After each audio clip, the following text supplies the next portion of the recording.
Umiingay ngayon ang balita na umano'y may 50-50 partnership na sa pagitan ng ABS-CBN at ALL-TV. Ayon sa mga kumakalat na impormasyon sa ilang social media circles, sinasabing hati umano ang pamamahala at kita ang dalawang kampo sa bagong setup ng network collaboration. Kung totoo ang 50-50 arrangement, malaking pagbabago ito sa landscape ng Philippine television. Ibig sabihin, hindi na lamang simpleng content licensing o block time agreement ang namamagitan sa kanila, kundi isang mas malalim na business partnership kung saan parehong may say at responsibilidad sa direksyon ng istasyon.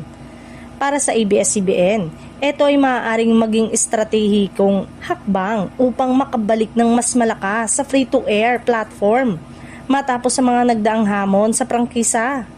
Samantala, para sa ALL-TV, ang pagkakaroon ng parehong stake ng isang established media giant ay posibleng magpalakas sa kredibilidad at market reach nito. Gayunpaman, mahalagang tandaan sa ganitong usapin, kinakailangan ng malinaw at opisyal na anunsyo mula sa magkabilang panig upang tuluyang makumpirma ang 50-50 ownership structure. Sa industriya ng media, ang ganitong kalaking partnership ay karaniwang may formal disclosure at regulatory filings.